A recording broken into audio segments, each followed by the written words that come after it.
Queremos o teu... Zana. Meus irmãos, a paz de Cristo Jesus. Eu estou muito feliz de poder estar participando com vocês nessa noite, desse culto que tem um tema muito especial, né, que fala sobre família. Eu quero agradecer a Deus pela vida também do pastor Carlos Alberto. A gente confunde o pastor Carlos com Carlos Costa. Como ele disse aqui, eu de fato sou da família, né, eu pertenço a esse corpo, a família também de Boa Esperança. Temos muitos amigos, eu tive uma passagem por aqui e fui aluno do pastor Carlos. Os antigos, ou os que vieram primeiro, deixaram para a gente um exemplo de fé muito grande, né? E a importância dos jovens, né? Dos mais novos integrantes da fé, olhar para a vida desses homens, porque eles têm grandes experiências e um legado muito grande para poder compartilhar conosco. Que Deus abençoe a vida do pastor Carlos, toda a sua família, ministério, Rua César. Que Deus abençoe a todos. Amém? Eu quero compartilhar com vocês, segundo o livro dos Reis, uma porção da palavra. Segundo o livro dos Reis, capítulo de número 6, versículo de número 24. Segundo o livro dos Reis, capítulo 6. O título fala sobre o cerco de Samaria. Diz assim: E sucedeu depois disso, que Ben-Hadad, rei da Síria, ajuntou todo o seu exército e subiu e cercou a Samaria. E houve grande fome em Samaria, porque eis que a cercaram, até que se vendeu uma cabeça de jumento por 80 peças de prata e a quarta parte de um cabo de estercos de pombas por 5 peças de prata. E sucedeu que, passando o rei pelo muro, uma mulher lhe bradou, dizendo: Acode-me, ó rei, meu senhor. E ele lhe disse: Se o Senhor te não acode, de onde te acudirei eu? Da eira ou do lagar? Disse-lhe mais o rei: Que tens? E disse ela: Esta mulher me disse: Dá cá o teu filho para que hoje o comamos, e amanhã comeremos o meu filho. Cozemos, pois, o meu filho e o comemos. Mas, dizendo-lhe eu ao outro dia: Dá cá o teu filho, para que o comamos, escondeu o seu filho. E sucedeu que, ouvindo o rei as palavras desta mulher, rasgou as suas vestes e ia passando pelo muro. E o povo viu que trazia cilício por dentro sobre sua carne. E disse: Assim me faça Deus e outro tanto, se a cabeça de Eliseu, filho de Safate, hoje ficar sobre ele. Estava então Eliseu assentado em sua casa, e também os anciões estavam assentados com ele. E enviou o rei um homem de diante de si. Mas antes que o mensageiro viesse a ele, disse ele, ou Eliseu, aos anciões: Vistes como o filho do homicida mandou tirar minha cabeça? Olhai, quando vier o mensageiro, fechai-lhe a porta e empurrai-o para fora com a porta. Porventura não vem o ruído dos pés de seu senhor após ele? E estando ele ainda falando com eles, Eis que o mensageiro descia a ele, e disse o rei: eis que este mal vem do Senhor. Que mais, pois, esperarei do Senhor? Podeis assentar.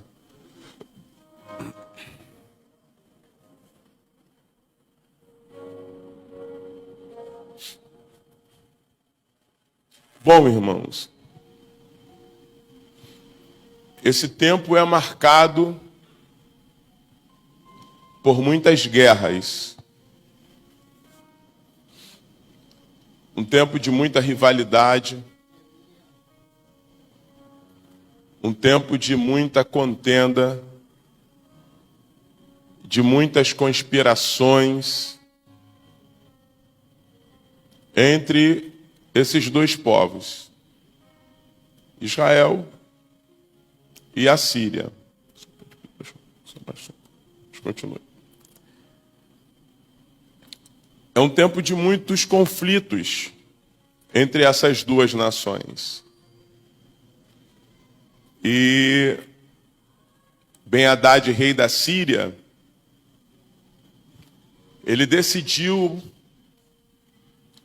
ajuntar todo o seu exército e cercou Samaria. O objetivo de Ben-Hadad, o alvo de Ben-Hadad, era o rei de Israel.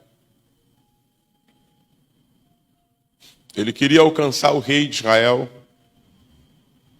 prejudicar o rei de Israel, matar o rei de Israel, consequentemente o seu povo.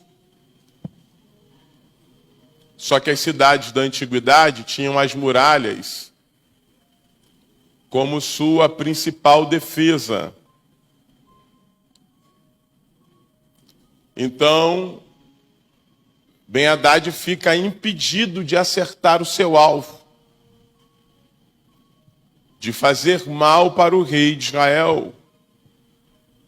Então, uma das estratégias que eles usavam na época era o cerco. O cerco tinha o objetivo de cortar todas as fontes de subsistência. Eles cortavam as fontes de água, fonte de alimento, contato com as pessoas que estavam fora do cerco. Era um tempo de isolamento total. E ele cerca Samaria porque não seria fácil, com as armas daquele tempo, conseguir alcançar o seu alvo, o rei de Israel. Porque Samaria estava construída sobre o Monte Semer. Era comum as cidades daquela época serem construídas em cima de montanhas. Os seus muros eram altos, todas as torres guarnecidas por soldados. Então Ben-Hadad entende que a única forma dele conseguir êxito, dele conseguir matar o rei de Israel, era cercando a cidade. Então agora Samaria está cercada. É um processo que se inicia, porque nos primeiros dias do cerco, nas primeiras semanas, naquele primeiro momento, ainda tinha água nas cisternas, as despensas estavam abastecidas. Só que na medida que o tempo passa,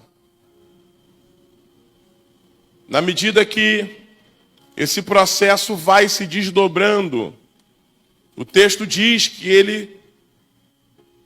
eles cercaram e ficaram ali durante um bom tempo. As muralhas davam garantia aproximadamente de um cerco de 1 ano. era suportável até 1 ano. Só que o cerco foi até o limite. Chegou num tempo que o que eles tinham era pouco, estava contado. O pouco que tinha não era suficiente. Até que chega a um ponto de muita escassez, de muita dor, de muita fome, de muita necessidade. E aí surge na história uma mulher que corre no meio da cidade. O rei passava pelas muralhas, fazendo uma supervisão. Então essa mulher vai gritar, clamar. Ela brada em alta voz. E ela pede por socorro. Me socorre, ó rei. E o rei então vai se reportar a ela e vai dizer: nesse tempo tão difícil, se o Senhor não te socorrer, se o Senhor não fizer por você, de onde farei eu? Da eira ou do lagar? Ele traz essas referências porque ambos estavam vazios. Então esse rei está deixando uma lição. Que existem guerras na nossa vida que nem a maior autoridade dessa nação pode resolver.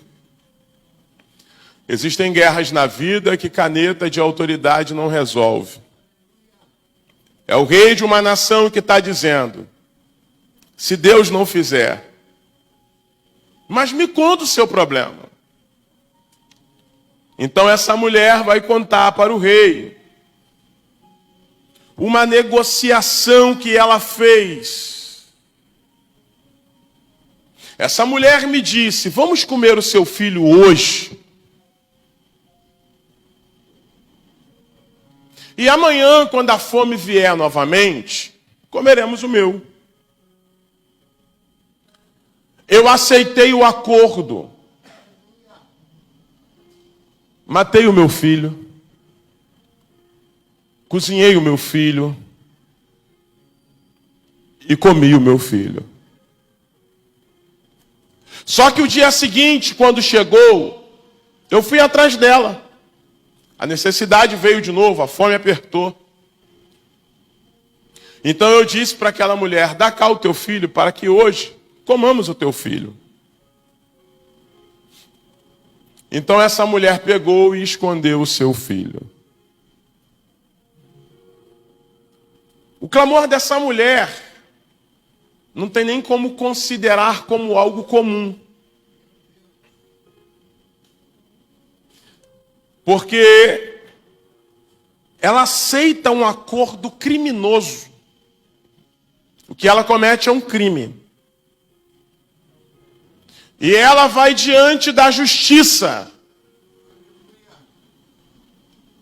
fazer a confissão de um crime, de algo escuso, de algo que ela tinha tratado às escondidas, de algo que estava em oculto. E agora ela vai apresentar esse crime para a justiça. E o que me chama a atenção é que ela não vai ao rei com o sentimento de alguém que estava arrependida pelo que fez. Parece que não dói dentro dela saber que ela se alimentou do próprio filho. Não dói no coração dessa mulher o erro que ela comete. Ela vai ao rei fazer um clamor porque ela quer dar conclusão nesse crime. Ela quer terminar o acordo criminoso, ela quer ir até o final. e ela vai negociar a vida. Ela vai negociar a família, uma história, por conta de um momento de necessidade. O Brasil, muitas famílias estão vivendo dentro desse cenário. Esse cenário tem muito a ver com o tempo que nós estamos enfrentando. Um tempo de cerco, de portas fechadas, um tempo de muita fome, de muita necessidade, um tempo de dor, um tempo de luto, um tempo de muitas perdas, um tempo de muito desemprego. É o tempo em que nós estamos enfrentando. É o cerco. Espiritualmente falando, isso representa o cerco para muitas famílias. Eles não caíram da noite para o dia porque existiam muralhas. Israel, eles estabeleceram essa forma de relacionamento com Deus. Eles acreditavam que Deus era a sua fortaleza. Os salmistas, em suas composições, trazem muitas referências, como a do Salmo de número 46. O Deus que é refúgio. O Deus que é fortaleza. Ele está dizendo, Deus é lugar de abrigo. Deus é lugar de segurança. Nos momentos da angústia, o termo original fala dos momentos de provação, de tribulação, de guerra, de aflição. Então, nesses momentos, Deus é fortaleza. Refúgio, lugar de segurança. Era a forma em que eles cantavam e manifestavam a sua fé, entendendo que ainda estavam guardados, vivos, protegidos, por conta das muralhas que cercavam suas vidas. Então o cerco é assim. Nós somos frágeis. Mas o diabo sabe que para poder derrubar a nossa família, derrubar a nossa casa, não será fácil. Porque somos cercados por esse Deus. O nosso Deus é refúgio e fortaleza. O próprio Satanás, vai se apresentar e ele vai dizer isso. Na reunião dos santos, quando ele fala a respeito de Jó, ele diz assim, o Senhor diz, tem visto meu servo Jó? E a resposta dele é, também o Senhor tem cercado ele com uma sebe. A sebe eram cercas que protegiam as vinhas dos animais, das raposas, dos bichos peçonhentos que vinham para tentar destruir. Então ele está dizendo, eu tenho visto, tenho analisado, tenho até intentado, só não consegui ainda porque o Senhor decidiu guardar. Está cercado. Então cerco. As coisas estão ficando mais difíceis no cerco, mas essa senhora, ela decide negociar. Por conta de uma crise externa. Você entende que o problema não é dentro de Samaria, o problema está fora de Samaria. Mas o problema que cercava tinha o objetivo de gerar prejuízos, danos internos. Quantas pessoas têm sofrido nesse tempo? São problemas que nos cercam. Situações que cercam a nossa casa para gerar prejuízos do lado de dentro. Só que essa crise chegou a um nível. Quando a gente olha e vê essa senhora tomando atitude, a gente pergunta que nível de necessidade ela chegou. Parece que ela se afoga na necessidade a ponto de beber a própria humanidade e a consciência. E aceitar uma proposta como essa é nos nossos momentos de fraqueza que o tentador se apresenta. É quando a fome bate, é quando a fome aperta, que alguém surge com uma proposta capciosa em cima da tua necessidade. E o problema é que as decisões do meu presente, por conta das minhas necessidades, pode sabotar o meu futuro. Você entende o que o Espírito Santo hoje está ministrando ao seu coração?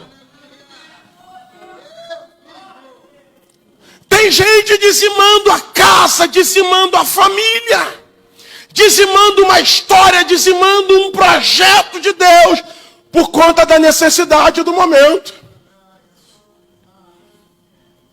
As crises que cercaram a sua casa, por conta do tempo que nós estamos enfrentando, começou a afetar, gerar alguns danos em algumas relações, na saúde emocional de alguém, no comportamento, influenciando decisões. É o cerco que nós estamos enfrentando. E a gente logo se pergunta como essa senhora faz isso, onde é que está o marido dessa mulher? Que não influencia nessa decisão. O marido não aparece na história. O marido é inexistente. E sabe quando o marido se torna inexistente? Quando ele só serve para ser o burro de carga, ele só serve para pagar contas. E isso serve para ambos os pares. Quando a gente toma as decisões sozinhos, sem compartilhar as ideias. O problema das decisões que a gente vai tomando sozinho, ela vai influenciar, vai repercutir na casa inteira. A gente decide sozinho, quem vai morrendo são os filhos. Essa senhora decide matar o filho. Olha a proposta do inferno. Essa crise vem com o objetivo de desintegrar alguns lares, algumas famílias. A crise não leva apenas a água, o mantimento. Parece que a crise está levando também a humanidade e a fé. A ponto de uma pessoa cometer uma loucura como essa, a fé está indo embora. Está indo embora porque o rei, quando ouve, ele ouve de morte. E ele nutre morte, coloca a morte para fora, eu vou matar o profeta. A fé vai embora do coração dessa família, a fé vai embora do coração desse rei, a fé vai embora do coração do capitão, porque o profeta libera uma palavra e o capitão não crê. Você entende o tempo que nós estamos enfrentando? A crise também está gerando uma apostasia. Ela não só levou a condição de você viver, de você pagar suas contas. A crise já começou a afetar a fé em alguns corações.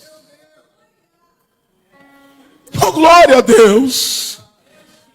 Já não há fé no coração do rei, em seus liderados. Consequentemente, o povo dessa nação de Samaria estava sofrendo profundamente em uma crise espiritual. Então essa mulher grita: acorde-me, ó rei!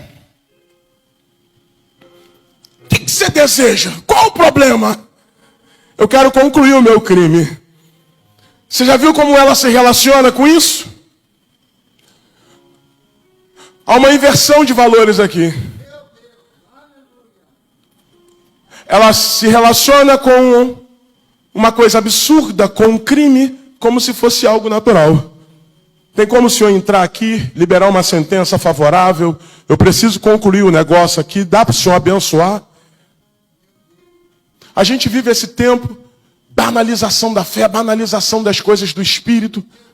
Banalização. E a gente passa a se relacionar com o certo como se fosse o errado.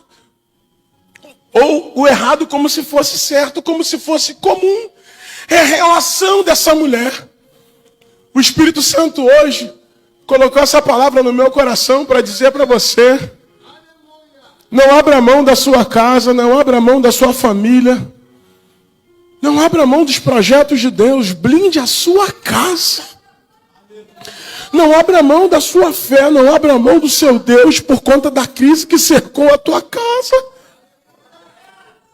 Deus já estava prevendo tudo isso. Deus chamou Moisés e falou: Moisés, antes de você partir, cara, diga para o povo, Deuteronômio capítulo 20, ele falou: olha, quando saíres a peleja contra os teus inimigos, e vires cavalos, carros de povo, em maior número do que tu, deles não terás medo, pois o Senhor, o teu Deus, que te tirou da terra do Egito, está contigo.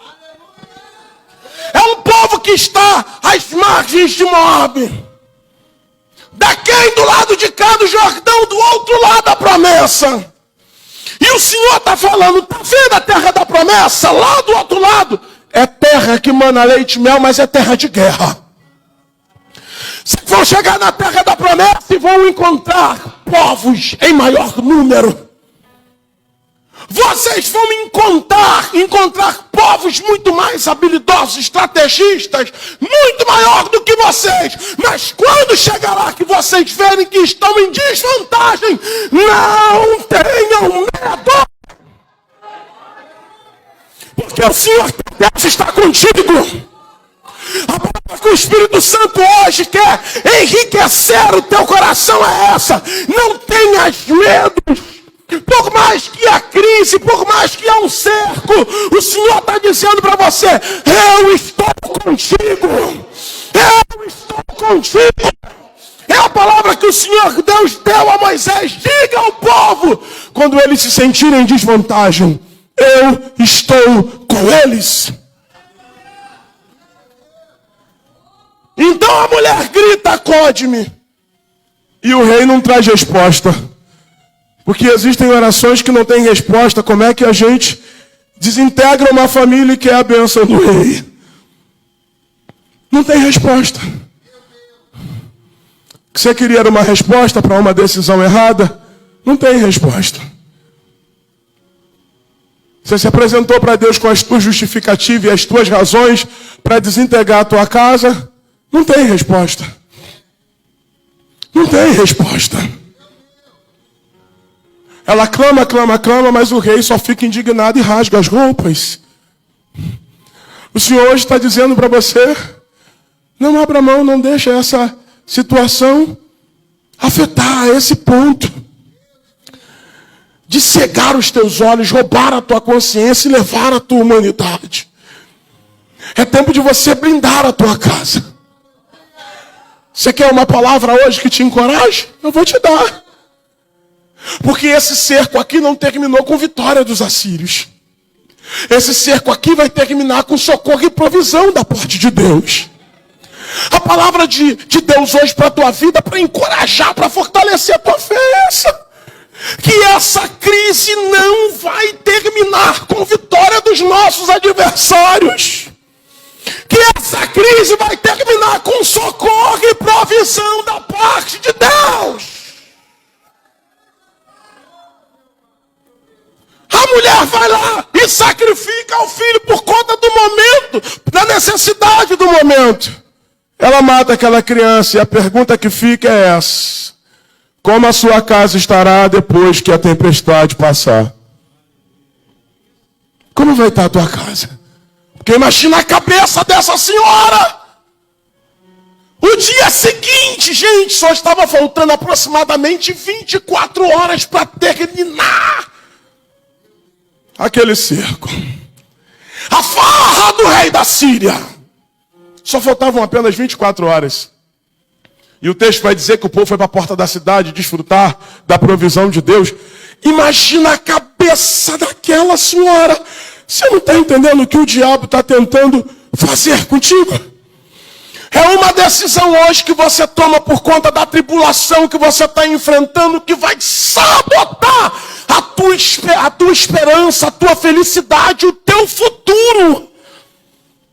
O Senhor está dizendo hoje, não cometa loucura. Esse vento está passando.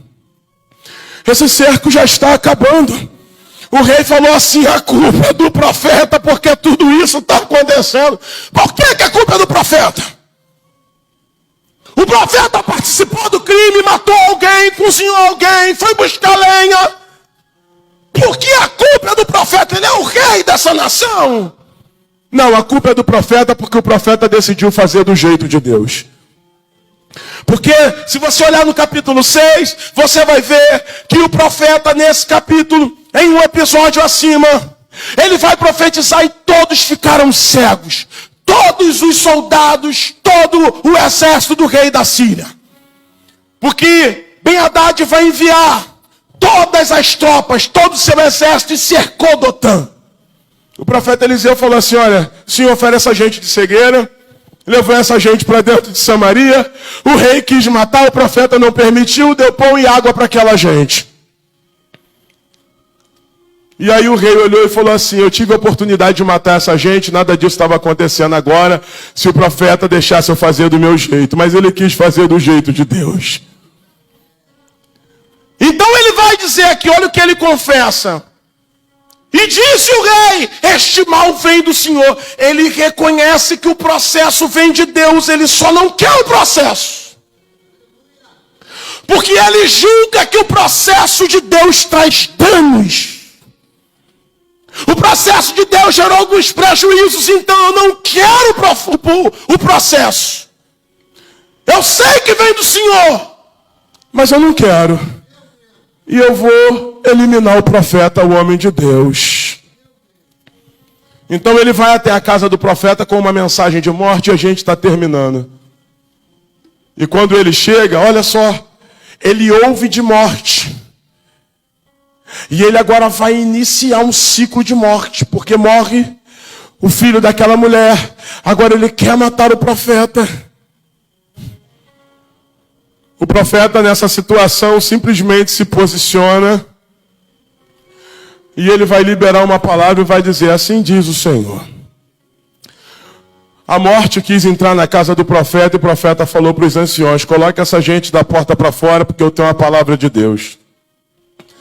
Você está vendo que o novo tempo que está chegando está sendo provocado? Porque não é o profeta que sai da sua casa, sobe no muro para dizer para o rei, rei, o senhor acabou de falar comigo enquanto eu orava que esse tempo vai acabar. Não é o profeta. É a morte que tenta entrar na casa do profeta. Quando a morte tenta entrar na casa do profeta, o profeta se posiciona e diz assim, ó, chega de morte, chega de luto, chega de pranto, chega de dor, chega de fome. O que você vai fazer? Montar uma estratégia para conseguir comida? Vai sair com esses soldados que estão fracos pela fome para tentar lutar? Não! Deus tem uma palavra. Você entende que tem horas da vida que Deus precisa nos constranger? Tem horas da vida que se Deus não nos despertar através de algumas crises, a gente não se posiciona para profetizar um novo tempo. O profeta precisava decidir, ou eu profetizo um novo tempo de Deus, ou eu aceito a morte. E hoje a gente se vê nessa encruzilhada, constrangidos a uma decisão. Ou você aceita essa situação e desintegra a tua casa, ou você se levanta e com uma palavra do céu.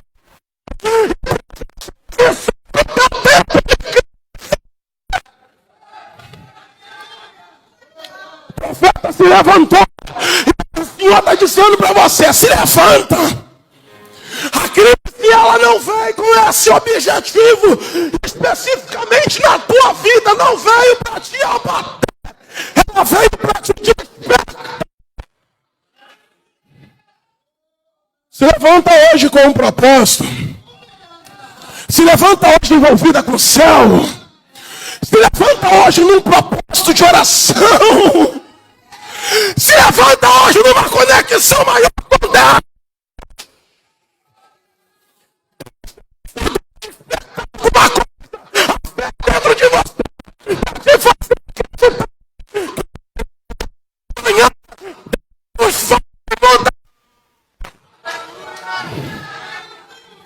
Se levanta hoje no nome de Jesus. O profeta falou assim: não. Eu não vou aceitar morte na minha casa. Ainda amanhã haverá provisão nas portas de Samaria. Eu vou dizer para você, eu não sei se você está crendo, eu não sei. Eu só sei que o rei, quando ouviu aquela palavra paralisou a morte.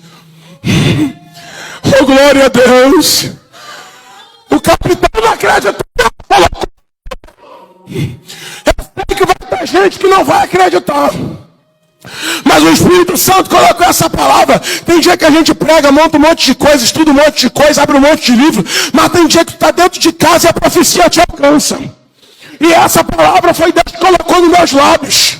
O Senhor falou assim: olha, pode profetizar. Eu não sei como vai acontecer. Se você está esperando a economia que está flutuante desse tempo se estabilizar, as coisas melhorarem no governo, para você começar a colocar os seus projetos em ações. Não, irmão. Você não serve para ser crente. Crente acredita, crente não só crê, ele vive a missão de Deus no momento da crise. Foi no meio daquele caos que o profeta disse: tem muita gente que vai dormir com fome, gente que vai dormir com sede, gente que vai dormir chorando, gente que vai dormir com a barriga doendo, gente que dormir falido, quebrado do seco. Mas eu vou profetizar que amanhã você tem tanta abundância que não vai liberando sobre a tua vida o tempo disso.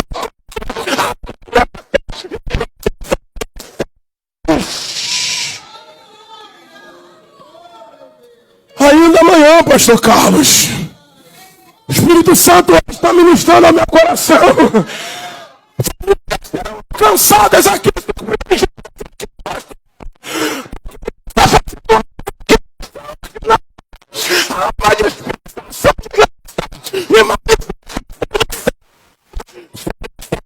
Nessa noite, ainda amanhã, tem horas que você não entende o que o homem de Deus faz. O homem de Deus naturalmente é crucificado, Luciano. Mata o profeta! Porque ele fez do jeito de Deus. O que ele fez? Deu pão e água para o exército que veio para matar ele. Você entende? O exército cercou Dotã e queria matar Eliseu. Para aquela gente que queria matar, Eliseu não deu morte, Eliseu deu pão e deu água. Sabe o que vai acontecer um tempo depois? Essa gente volta, cerca a cidade. O rei fica furioso, quer matar o profeta profetiza. 4 leprosos saíram porque eles entenderam: se a gente ficar aqui, morre. Se entrar na cidade, morre. Que nunca seriam assinados, que nunca iriam ser.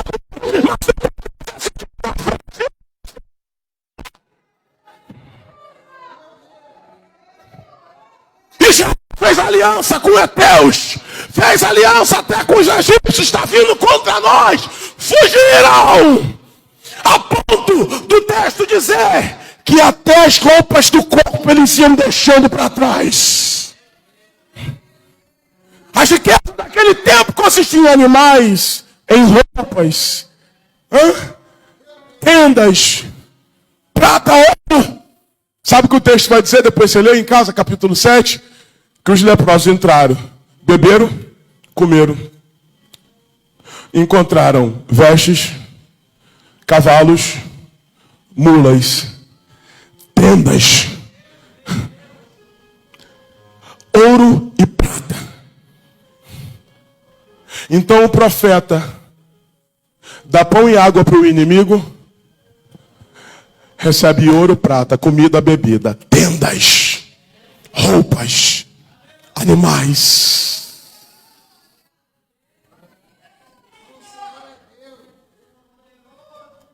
O homem de Deus, ele está vendo além e antes. É por isso que é difícil andar com o homem de Deus, que tem hora que Deus dá algumas orientações para o seu servo, para o pastor, para uma liderança. E quando Deus dá ao povo, não é possível. Todos os homens de Deus sofreram isso. O Senhor falou assim: Moisés, coloca o pessoal ali, ó, de frente para o mar. Naquele caminho apertado e difícil. Coloca lá. O povo olhou e falou: Moisés. Ah, se eles pudessem matar o Moisés. Porque Deus deu uma direção para o homem de Deus. Mas naquela direção que Deus deu, eles sofreram um livramento poderoso. Um escape poderoso, uma porta poderosa que se abriu, uma experiência que marcou a existência. É isso que o Espírito Santo hoje está dizendo para você. Absorva a orientação do céu para a tua vida, por mais que absurda. Porque você vai colher os frutos daquilo que o Senhor está conferindo ao teu coração. Se coloque de pé comigo em nome de Jesus.